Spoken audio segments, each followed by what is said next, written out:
Saudara-saudara, seperti yang saudara lihat di depan di LED ini adalah tema kita sepanjang bulan Januari, yaitu Keep Calm.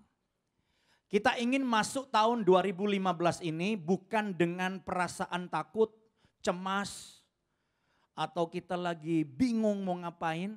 Tapi saya ingin setiap jemaat NDC yang hadir hari ini, semuanya masuk tahun 2015 kita keep calm.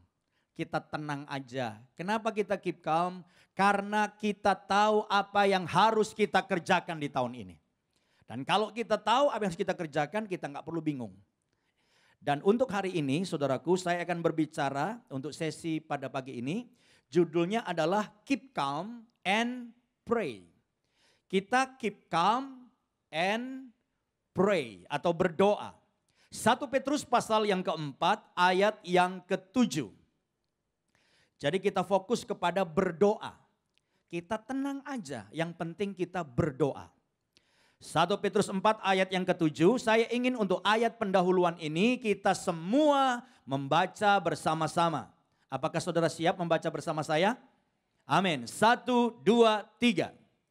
Kesudahan segala sesuatu sudah dekat. Dan kita hidup pada akhir zaman memang. Karena itu kuasailah dirimu dan jadilah tenang supaya kamu dapat berdoa. Nah, perhatikan apa yang Alkitab katakan, kuasailah dirimu. Jangan saudara dipengaruhi oleh banyak orang yang bingung dan lalu ikut bingung. Kuasai dirimu dan jadilah tenang, keep calm, tenang. Supaya kamu dapat berdoa. Saudara-saudara, berdoa adalah sesuatu yang sangat penting untuk kita mengambil keputusan pada awal tahun 2015. Doa adalah sesuatu yang sangat amat penting.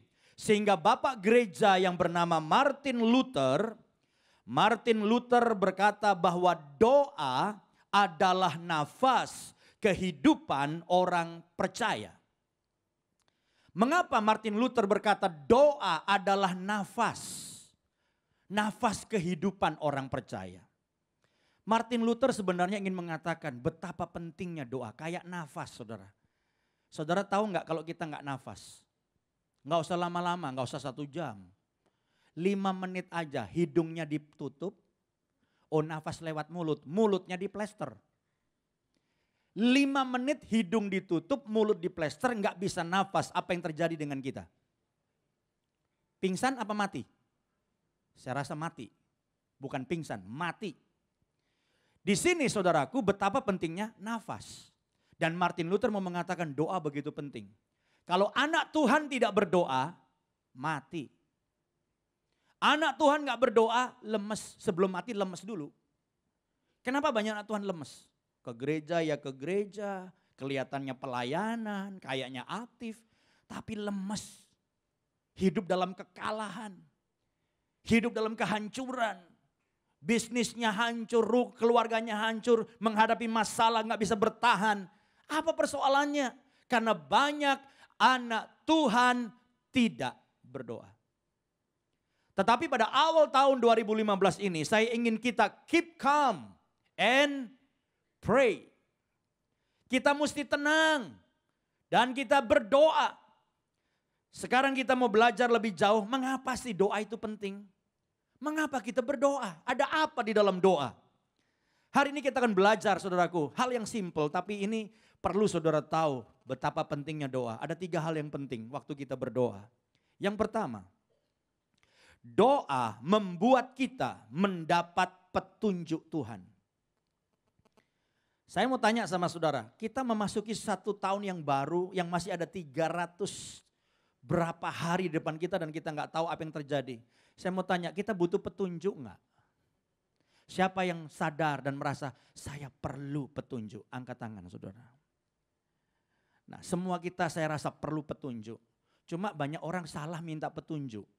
Ada orang yang minta petunjuk ke dukun, ke orang pinter, ke peramal. Dan ini yang salah. Kita hari ini mau mengatakan bahwa ketika kita berdoa, maka kita akan dapat petunjuk dari Tuhan. Perhatikan Kisah Rasul pasal 1 ayat yang ke-24. Kisah Rasul pasal 1 ayat 24 berkata begini. Mereka semua berdoa dan berkata, ya Tuhan, Engkaulah yang mengenal hati semua orang. Tunjukkanlah, Anda minta petunjuk ini, tunjukkanlah kiranya siapa yang Engkau pilih dari kedua orang ini. Siapa dua orang ini? Ini calon-calon yang mau dipilih jadi rasul. Jadi rasulnya itu perlu satu tambahan. Jadi rasul-rasul kumpul.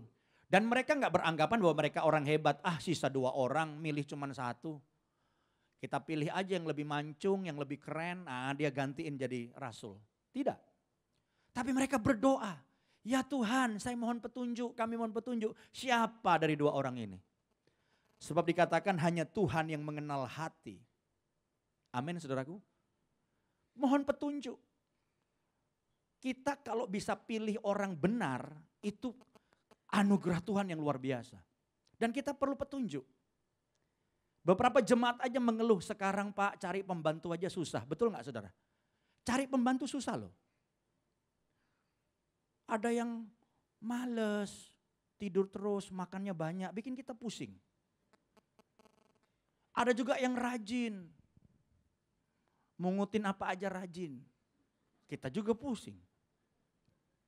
Saudara, pilih babysitter aja, penting berdoa sebab hanya Tuhan yang tahu hati. Babysitter kelihatannya penampilan oke, wah yang penting bersihlah, kalau korengan teranak kita korengan, bersih. Tapi ternyata hatinya kotor. Dia berencana hari kedua akan menculik anak saudara. Karena repot, banyak penculikan anak oleh babysitter. Saya sampai hari ini saja lagi pikir-pikir apakah akan ambil sopir atau tidak.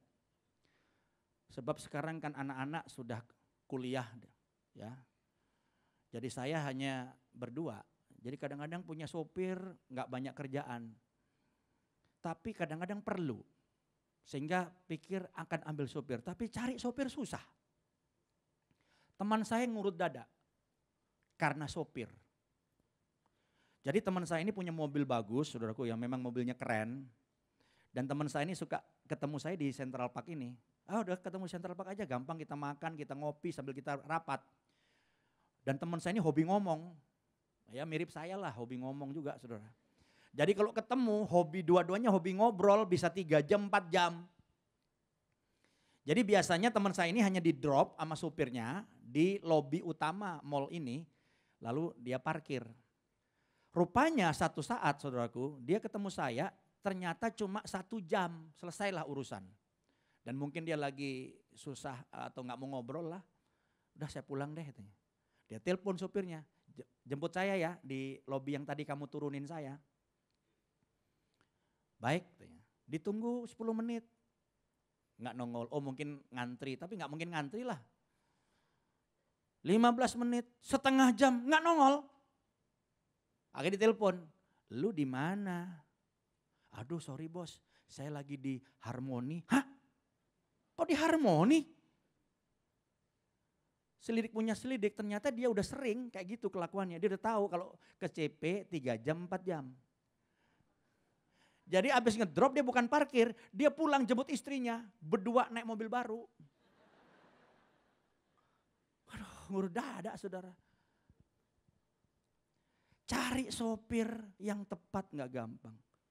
Makanya kalau saudara mau buka usaha, cari pegawai, cari pemimpin di perusahaan saudara. Saudara harus berdoa seperti Rasul berdoa, mohon petunjuk Tuhan. Amin saudaraku. Itu baru pilih orang. Belum bagaimana kita menjalankan bisnis kita tahun 2015. Apakah saudara akan tetap dengan cara-cara yang lama? Strategi yang lama? Kadang-kadang udah gak cocok. Ini eranya beda 2015 ini. Nah bagaimana dong? Kita perlu petunjuk. Nah coba kita lihat. Bagaimana Daud punya seorang penasehat yang kasih petunjuk sama dia. Makanya Daud kalau perang itu menang terus saudaraku. 1 Tawarikh 14 ayat 13 sampai 15. 1 Tawarikh 14 ayat 13 sampai 15. Saya bacakan ya. Ketika orang Filistin menyerbu sekali lagi di lembah itu, jadi Filistin menyerbu, maka bertanyalah lagi Daud kepada Allah. Daud tanyanya kepada siapa? Allah. Nanya gimana strateginya. Lalu Allah menjawab. Jadi kalau saudara nanya, berdoa, pasti Tuhan jawab. Nah, cara jawabnya seperti apa? Macam-macam. Bisa nggak audible? Kita tanya, Tuhan gimana? Lalu Tuhan bilang, ya anakku. Bisa nggak? Bisa, tapi jarang, takut saudara pingsan. Bisa. Ya ada orang-orang yang menceritakan sering dengar suara Tuhan, mesti dicek juga sih tapi. Bisa nggak lewat khotbah hari Minggu? Bisa. Bisa nggak renungan harian revive? Bisa, dan banyak jemaat bilang, wah Pak revive kita ini diurapi Pak. Saya baru nanya, malamnya saya baca revive. Itu persis yang tanyain, dijawab di revive. Saya pikir kebetulan, beberapa hari kemudian saya doa nanya Tuhan, saya baca revive, dijawab lagi lewat revive. Makanya jemaat yang ambil revive gak pernah dibaca, itu dosa besar. Tuhan bisa kasih petunjuk menjawab kita lewat revive. Bisa nggak lewat peristiwa-peristiwa sehari-hari Tuhan kasih jawaban? Bisa. Saya aja kadang-kadang nonton TV, itu jawaban dari doa saya. Padahal ceritanya bukan itu, tapi Tuhan kasih satu pengertian lewat nonton. Kadang-kadang lewat jalan-jalan gitu ya, di mall saya jalan ini, Tuhan kasih pengertian. Makanya kalau saudara ketemu saya lagi jalan-jalan, lagi cari hikmat Tuhan itu. Gak selalu, tapi bisa lewat satu peristiwa. Wah, Tuhan kasih pengertian itu. Nah terus apa? Lalu Allah menjawab, janganlah maju di belakang mereka. Ini Tuhan yang ngomong, detail loh nih strateginya. Tetapi buatlah apa? Gerakan lingkaran terhadap mereka. Sehingga engkau dapat menyerang mereka dari jurusan pohon-pohon kertau. Dan bila engkau mendengar bunyi derap langkah di puncak pohon-pohon kertau itu, maka haruslah engkau keluar bertempur. Sebab Allah telah keluar berperang di depanmu untuk memukul kalah tentara orang Filistin. Jadi detail, kamu mau perang, begini loh caranya, jangan langsung nyerang ke depan, bikin gerakan melingkar. Makanya menang perang. Bisnis itu kan ada kompetitor. Saudara harus atur strategi. Jangan itu aja monoton, tanya Tuhan. Sebab kalau saudara berdoa, Tuhan akan memberi petunjuk. Yang eksekutif, orang yang kerja, mohon petunjuk Tuhan. Tuhan apa yang saya kerjakan? Supaya saya berprestasi, saya dipromosikan, saya naik kelas. Semua kita. Makanya penting berdoa supaya dapat petunjuk Tuhan. Saya pun tahun 2015 ini, gereja juga perlu strategi.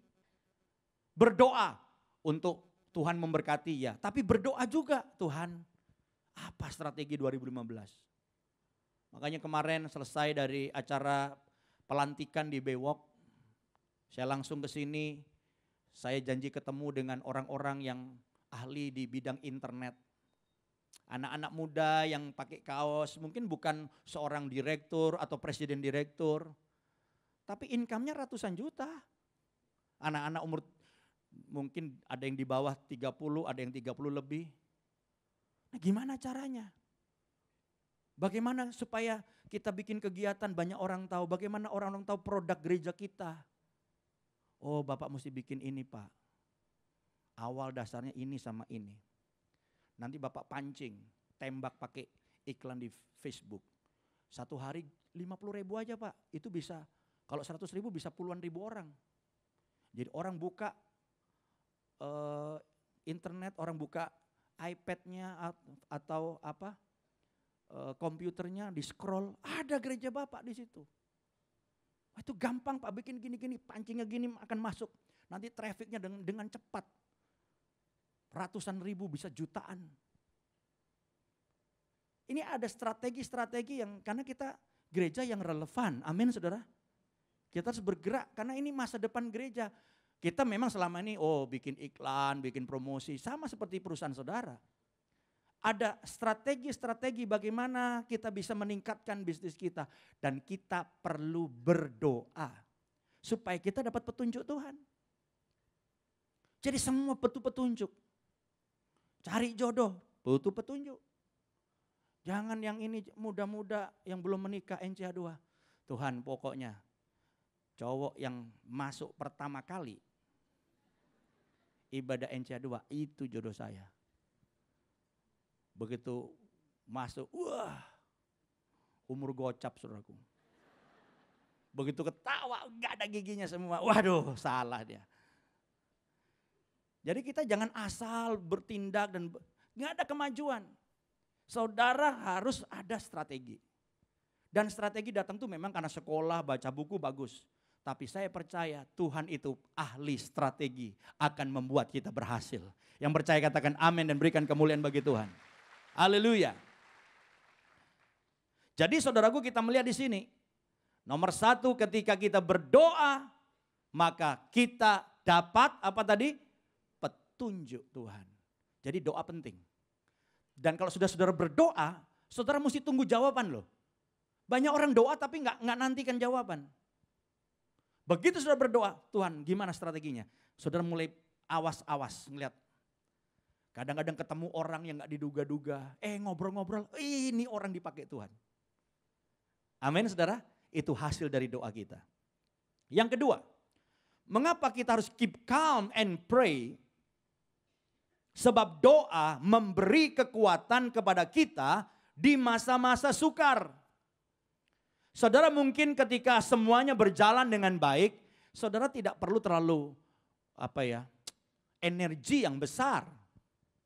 Tetapi ada masa-masa yang sulit dalam hidup saudara yang membuat saudara butuh energi yang besar untuk bisa bertahan bahkan mengalahkan dan melewati masa-masa sulit tersebut.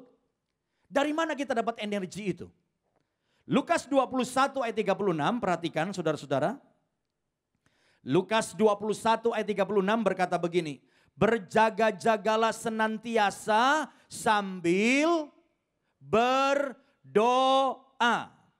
Supaya kamu beroleh kekuatan untuk luput dari semua yang akan terjadi itu. Dan supaya kamu tahan berdiri di hadapan anak manusia. Ini kondisinya akhir zaman. Kesulitan begitu banyak. Bagaimana kita dalam iman bisa tetap berdiri di hadapan Tuhan. Dan boleh kekuatan. Kadang-kadang Tuhan luputkan, tapi kadang-kadang kita harus hadapi. Bagaimana kita bisa punya kekuatan? Alkitab berkata kita harus berjaga dan berdoa. Jadi doa itu seperti orang ngecas baterai saudara. Kalau saya bisa gambarkan kita semua ini kekuatan energi kita itu baterai. Banyak orang baterainya udah hampir habis. Lowbat, tahu lowbat saudara ya. Kalau saudara punya handphone lowbat, wah itu susah tuh. Kalau disuruh telepon, tek, habis mati dia. Nah saya melihat banyak orang Kristen tuh lowbat. Ciri-cirinya jelas. Orang lowbat tuh kelihatan. Gaya ngomongnya, aduh gimana ya. Keluh kesah, ini lowbat. Ke gereja, semua semangat, angkat tangan, dia diem. Angkat tangan saudara, semua angkat tangan tinggi-tinggi. Dia angkat tangannya gini, kadang garuk-garuk, gak jelas. Kalau orang angkat tangannya tinggi, itu kelihatan gairah dan semangatnya. Gak lowbat, penuh energi. Tapi kalau ngangkat tangan gini aja gak bisa, gini. Ini kan setengah tiang. Yang setengah-setengah ini kan setengah tiang, ini kan tanda kematian, saudaraku, kematian rohani ini. Nah kenapa orang bisa lowbat? Saya pastikan orang yang ngomel, berkeluh kesah, rasanya mau mati aja, gak tahan lagi. Saya jamin, itu orang jarang berdoa. Sebab sebesar apapun masalah saudara, kalau saudara keep calm and pray, saudara kayak ngecas baterai, lowbat saudara itu kepada sumber kekuatan terbesar di dunia ini. Dan sumber energi yang luar biasa namanya Tuhan Yesus Kristus. Haleluya. Berikan kemuliaan bagi Yesus yang luar biasa. Jadi sebenarnya bukan soal berapa besar masalah saudara. Persoalannya bukan berapa besar problem yang saudara hadapi. Bukan itu yang penting. Tetapi yang penting berapa besar kekuatan yang kita miliki. Persoalan boleh besar. Yang penting kekuatan kita apa saudara? Lebih besar. Persoalannya kecil. Tapi kekuatan saudara lebih kecil. Ini yang repot. Saya percaya jemaat NDC di tempat ini adalah jemaat yang memasuki tahun 2015. Keep calm and pray. Dan karena saudara berdoa, saudara ngecas kepada Tuhan. Sumber kekuatan kita. Kita nggak lowbat, kita punya baterai full, penuh. Kekuatan kita penuh. Dan saya yakin saudara pulang dari tempat ini. Kita nggak perlu minta biar persoalannya lebih kecil, nggak penting. Minta sama Tuhan kekuatan yang lebih besar. Makanya saya bilang, kita nih nggak perlu ngirit-ngirit, terlalu ngirit-ngirit banget.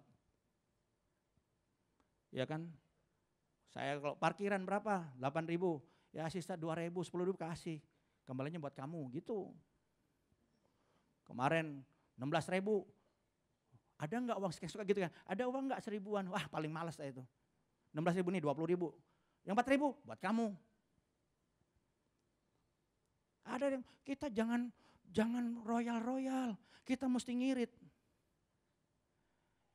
Saya nggak ngajarin saudara royal, tapi kita harus belajar berani untuk gitu. Makan pun jangan ngirit-ngirit, sekali-kali makan yang enak, yang bergizi. Jangan nunggu diajak orang baru makan yang mahal. Supaya pengeluaran lebih dikit. Yang penting bukan pengeluaran lebih dikit, tapi pemasukan yang lebih besar, itu lebih penting. Amin. Bukan ngirit-ngirit. Doa pemasukan lebih besar. Supaya pengeluaran yang besar nggak ada artinya. Kenapa? Karena masuknya lebih besar. Amir yang tadi bilang, jangan minta masalah kecil. Masalah kecil itu orangnya kecil pasti. Amin saudaraku. Nggak ada orang besar masalahnya kecil. Nggak ada. Orang besar masalahnya pasti besar. Saudara mau jadi orang besar, orang kecil? Orang besar, masalahnya besar. No problem. Itu sama kayak pengeluarannya besar. Yang penting income lebih besar. Gitu. Yang penting kekuatan dari Tuhan lebih besar dari masalah kita. Berikan kemuliaan bagi Tuhan. Haleluya. Jadi doa memberi kekuatan kepada kita di masa-masa sukar. Jangan lupa berdoa. Doa itu penting. Kita lagi ngecas baterai kita. Kita punya kekuatan yang full untuk menghadapi setiap masalah dalam hidup ini. Yang ketiga, yang terakhir. Aduh kok cepat sekali khotbahnya. Sebab yang ketiga ini ada 3 di dalamnya. Masih panjang ini ya. Yang ketiga, mengapa kita keep calm and pray? Sebab doa membuat kita mengalami mujizat. Ada yang bilang gereja kita kan modern Pak, kok ngomongin mujizat? Kita kan mesti logika dong. Saya bilang logika yes. Tapi dalam hidup ini enggak semuanya bisa pakai logika. Ada hal yang melampaui logika. Apa itu? Ketika kamu sakit, Anda sakit dan dokter bilang enggak ada obatnya. 3 bulan lagi mati, kita butuh mujizat.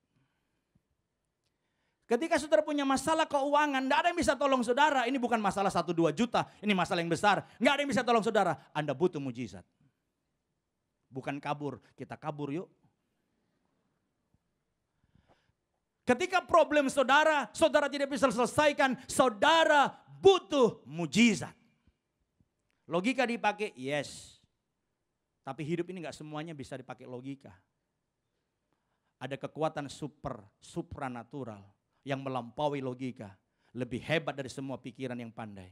Itulah kuasa Tuhan yang menghadirkan mujizat dalam hidup saudara. Dan mujizat terjadi karena kita berdoa. Haleluya. Mujizat terjadi karena kita berdoa. Yakobus 5 ayat 16 sampai 17.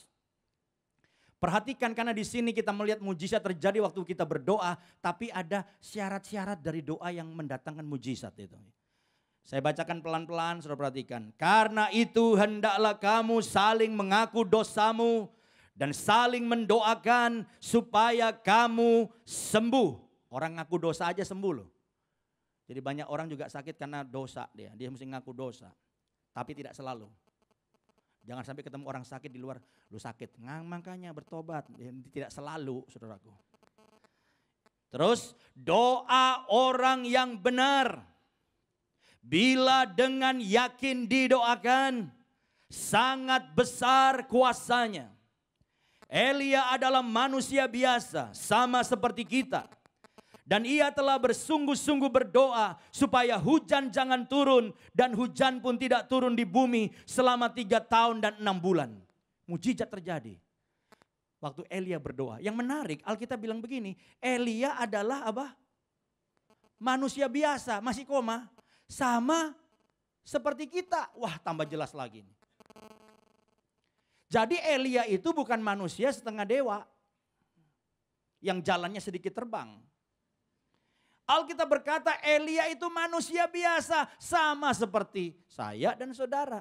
Kalau Elia hidup pada zaman sekarang, dia akan jalan-jalan bisa bareng kita, minum kopi sama kita, belanja sama kita, dia sama seperti kita. Dan kalau Elia hidup pada zaman sekarang, maka kita akan telepon Pak Ahok, gubernur kita, untuk mengundang Elia dan berdoa. Dan pastilah Jakarta tidak banjir. Karena Alkitab berkata waktu Elia berdoa, hujan tidak turun 3,5 tahun. Pasti nggak banjir. Malah setelah 3,5 tahun suruh ngundang lagi tuh Elia. Suruh apa? Suruh berdoa lagi supaya hujan turun karena sungai-sungai pada kering. Sumur kering, air susah saudaraku. Jadi Elia tuh biasa sama kayak kita dan mujizat terjadi waktu dia berdoa. Kenapa? Nah, tadi ada penjelasannya di situ. Beberapa hal. Yang pertama coba kita lihat. Yang pertama, saudaraku, tadi ditekankan bahwa orang yang berdoa haruslah orang benar. Ya, orang yang berdoa haruslah orang benar. Perhatikan ayat 16. Karena itu, hendaklah kamu saling mengaku dosamu dan saling mendoakan supaya kamu sembuh. Doa orang yang benar, itu saya garis bawahi. Doa orang yang benar, bila dengan yakin didoakan, sangat besar kuasanya. Jadi kalau saudara doa, mesti yakin saudara orang benar. Nah sekarang saya mau tanya, siapa orang benar di sini? Angkat tangan. Orang benar di sini, angkat tangan. Dikit benar, 1% yang angkat tangan. Bayangkan gimana bisa berkuasa doanya.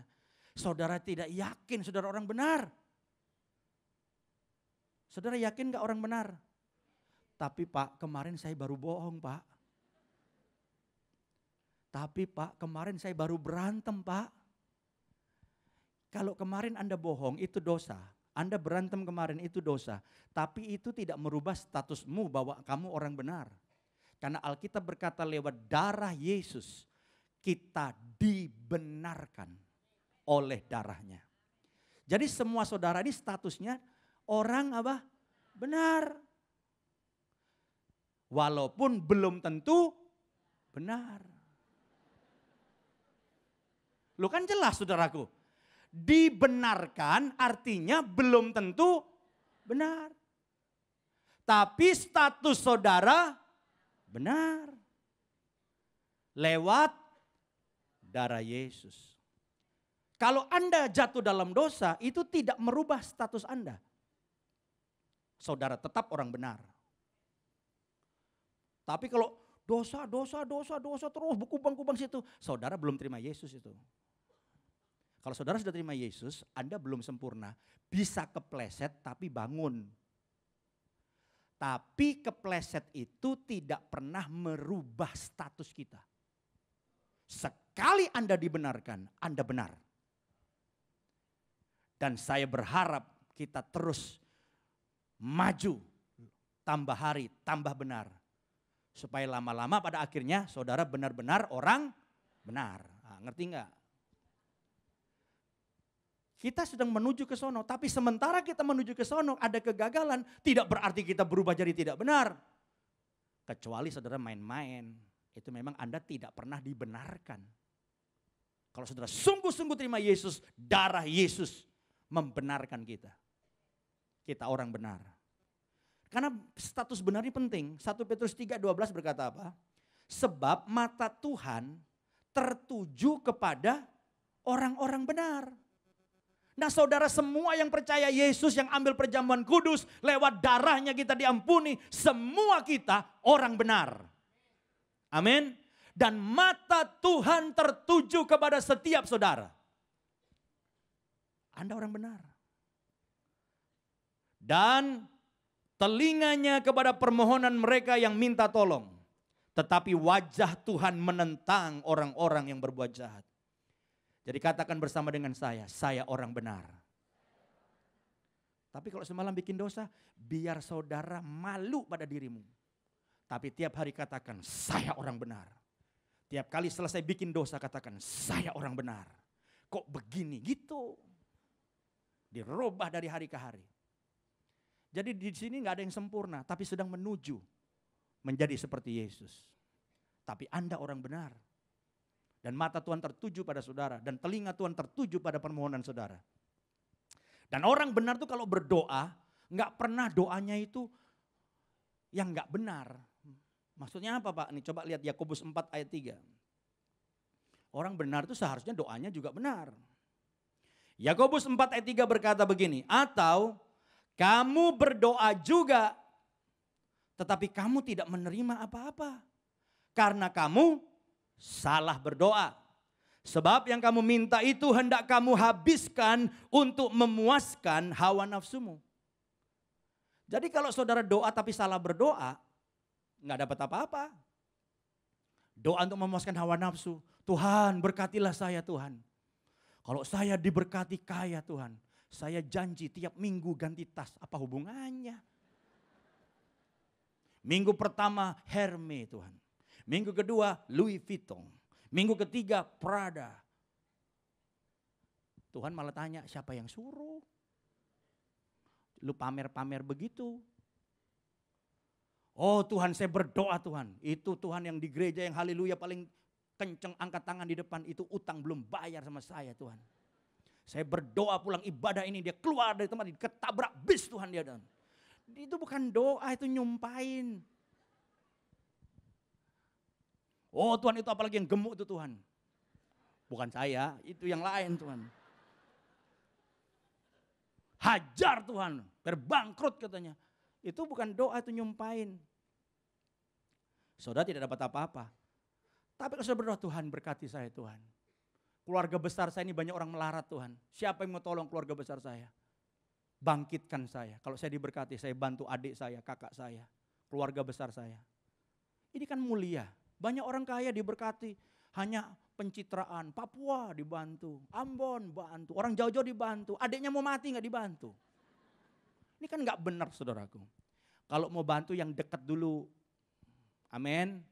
Alkitab bilang yang seiman, bantu dulu. Kalau duit banyak siapa aja boleh dibantu. Tapi kalau terbatas yang seiman dulu. Itu Alkitab bukan saya ngomong. Sesudah seiman sudah semua baru yang lain. Tapi yang seiman banyak Tuhan. Ini uang terbatas. Yang paling dekat gitu kira-kira. Siapa? Yang segereja. Nggak cukup Tuhan yang segereja banyak. NCH 2. Masih banyak juga kan. Yang sekelompok ini. Cari deh. Amin saudara. Tuhan, kalau Tuhan berkati saya akan bantu misi. Pasti diberkati. Tuhan, saya pengen Tuhan ngajak Pak Yosya makan Tuhan. Berkati saya Tuhan. Masa ngajak makan saya doa minta berkat. Tapi kalau memang seperti itu berdoalah.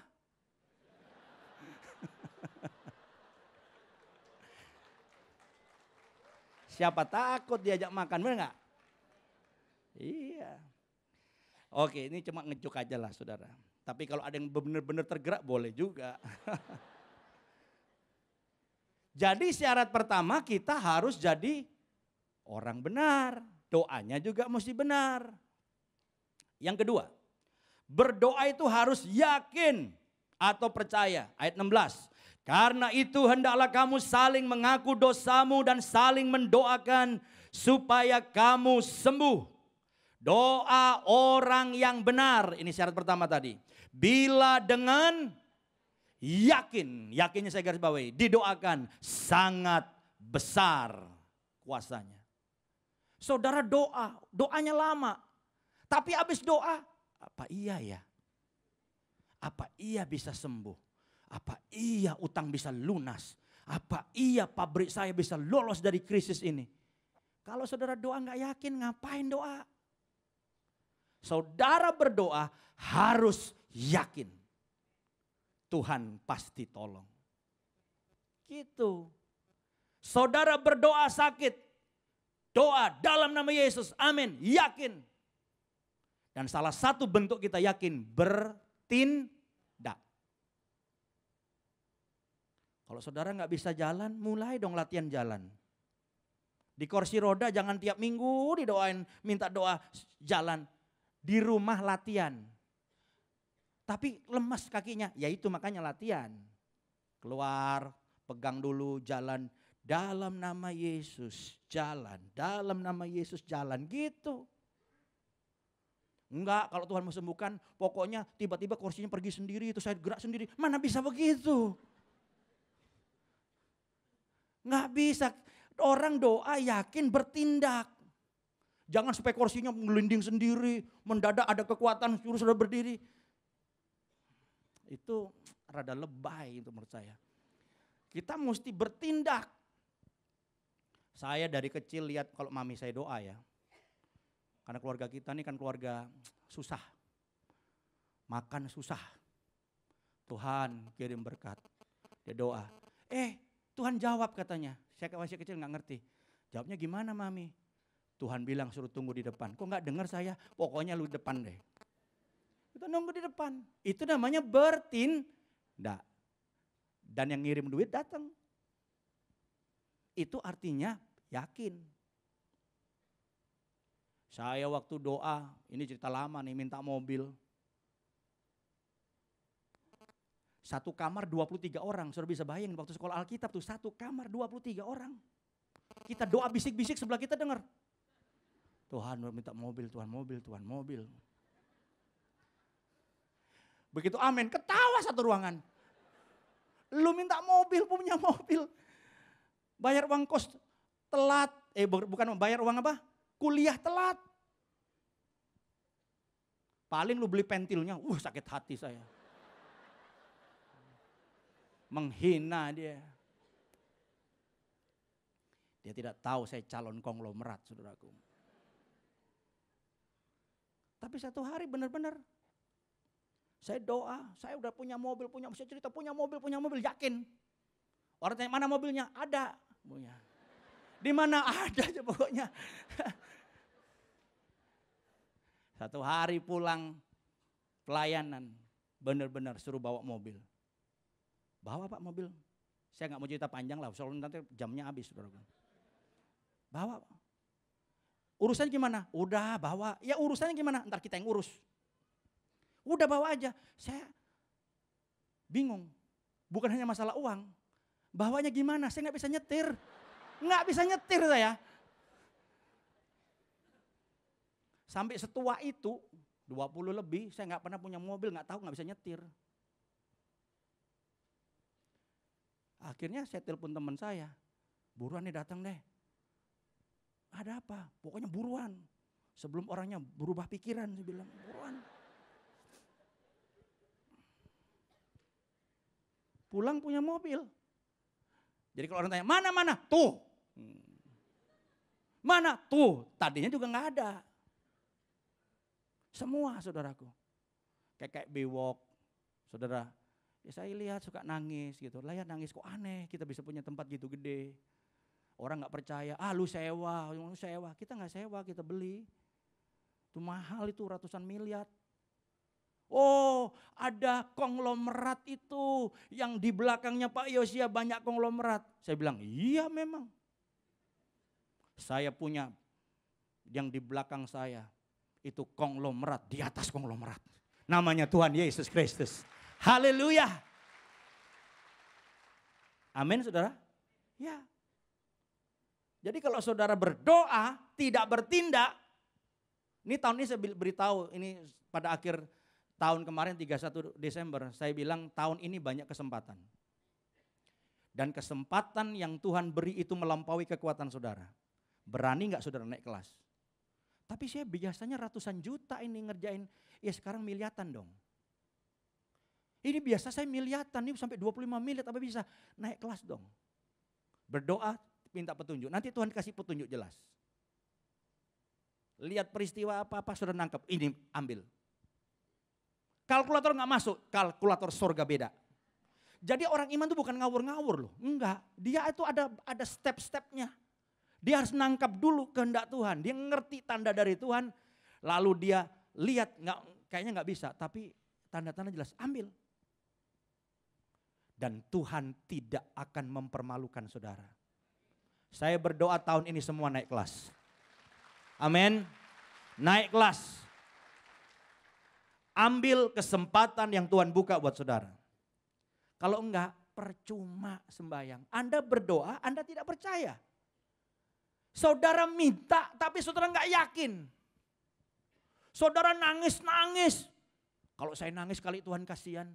Bukan itu yang menggerakkan hati Tuhan. Iman yang menggerakkan Tuhan. Bukan, aduh Tuhan kasihan nih saya, kasihan. Saya kasihan terus nangis. Without faith, impossible to please God. Tanpa iman, mustahil berkenan pada Allah. Bukan air mata saudara yang membuat Anda berkenan. Iman membuat Anda berkenan pada Allah. Abraham bukan orang sempurna. Tapi Alkitab berkata iman Abraham diperhitungkan sebagai kebenaran. Allah ingin menjadi Allah yang dipercayai. Yesus ingin menjadi Yesus yang dipercayai oleh setiap kita. Ketika saudara berdoa dengan iman dan bertindak dengan iman, mujizat terjadi. Yang percaya katakan amin dan berikan kemuliaan bagi Tuhan. Haleluya. Yang terakhir, berdoa harus sungguh-sungguh. Ayat 17, perhatikan.